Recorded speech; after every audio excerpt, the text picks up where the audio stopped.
नवरात्रि के 5वें दिन की पूजा का शास्त्रों में बहुत महत्व बताया गया है। इस दिन साधक का मन पूरी तरह से मां दुर्गा के स्कंदमाता रूप में लीन हो जाता है।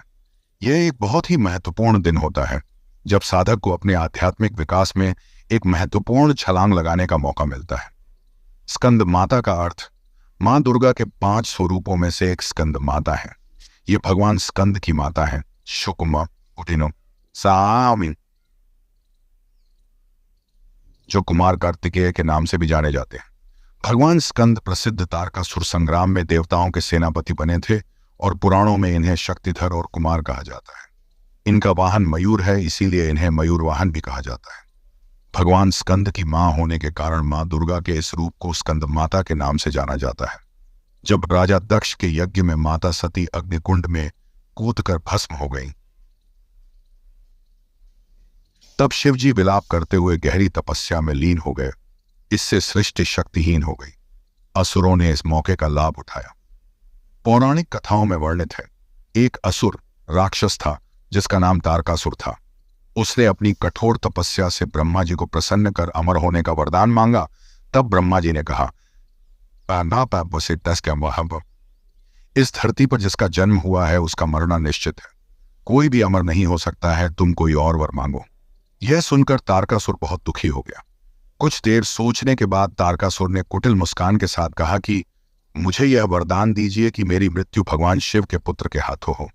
ब्रह्मा जी ने कहा तथास्तु और अंतर्ध्यान हो गए। तारकासुर ने यह सोच लिया था कि भगवान शिव तो माता सती के वियोग में अनादिकाल तक तपस्या में लीन रहेंगे और माता सती का स्थान शंकर जी किसी और को कभी नहीं देंगे, अतः वे तो अब विवाह करेंगे ही नहीं और उसकी मृत्यु जो कि शंकर जी के पुत्र के हाथों होनी है, बिना शिव जी के विवाह किए उसका जन्म लेना भी संभव नहीं है। एक प्रकार से तारकासुर स्वयं को अमर ही समझ बैठा था। वह बहुत ही शक्तिशाली और क्रूर था। यह वरदान मिलने के बाद उसने देवताओं पर अत्याचार करना शुरू कर दिया। देवतागण बहुत परेशान हो गए और उन्होंने ब्रह्मा जी से मदद मांगी।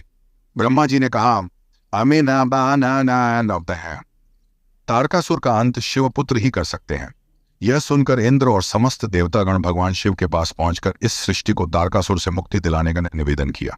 शिवजी ने सभी देवताओं को इस समस्या से मुक्त कराने का वचन दिया। तब भगवान शंकर पार्वती के अपने प्रति अनुराग की परीक्षा लेते हैं और माता पार्वती पार्वती की तपस्या से प्रसन्न होकर उनसे विवाह करते हैं। विवाह के बाद शिव पार्वती के पुत्र स्कंद कार्तिकेय का जन्म हुआ। कार्तिकेय बाल अवस्था से ही बहुत वीर और शक्तिशाली थे। उन्होंने दुष्ट असुरों का संहार शुरू कर दिया। अंततः वो समय भी आ गया जिसकी देवताओं को युगों से प्रतीक्षा थी। उन्होंने तारकासुर से युद्ध किया। एक भयंकर युद्ध हुआ जिसमें कार्तिकेय ने तारकासुर का वध कर दिया।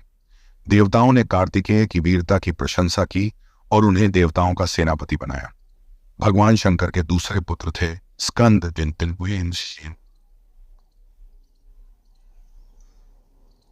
जिन्हें सुब्रमण्यम, मुरुगन और कार्तिकेय के नाम से भी जाना जाता है। इनकी पूजा मुख्य रूप से दक्षिण भारत के राज्यों में होती है।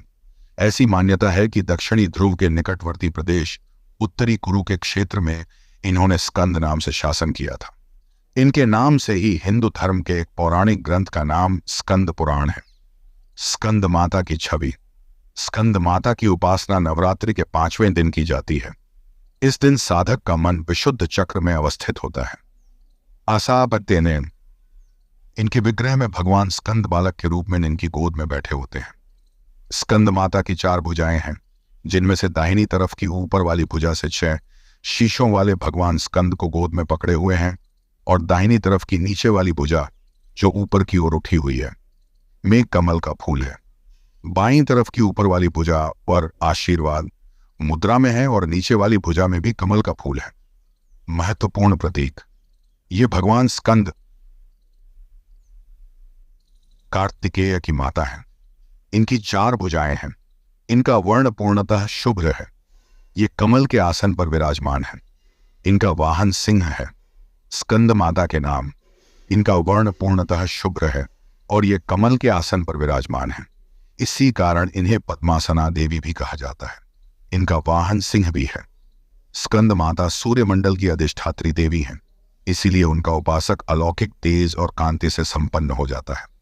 उनके आसपास एक अलौकिक प्रभामंडल अदृश्य भाव से सदा बना रहता है।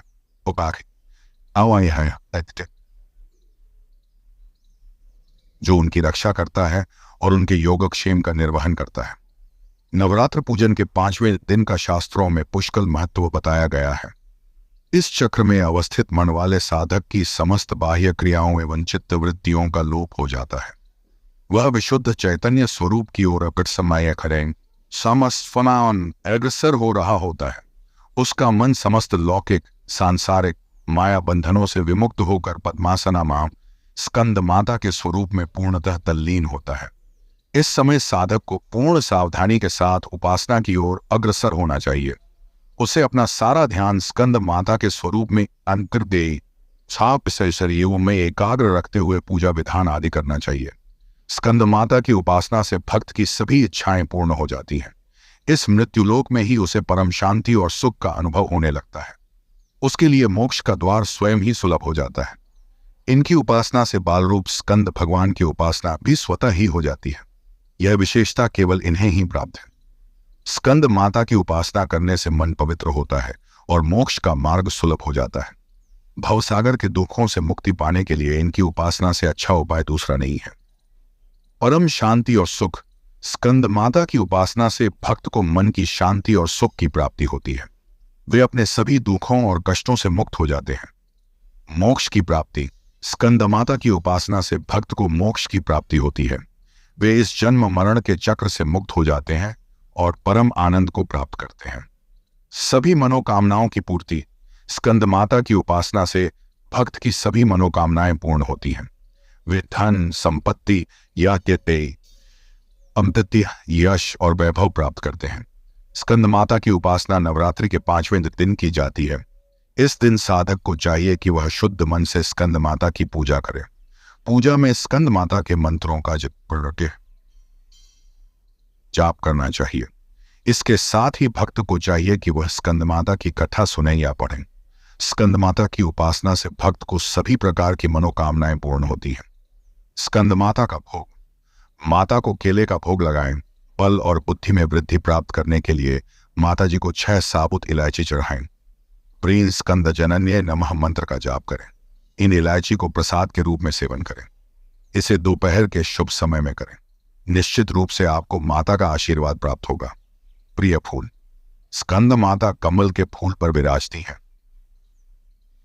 मां पायदान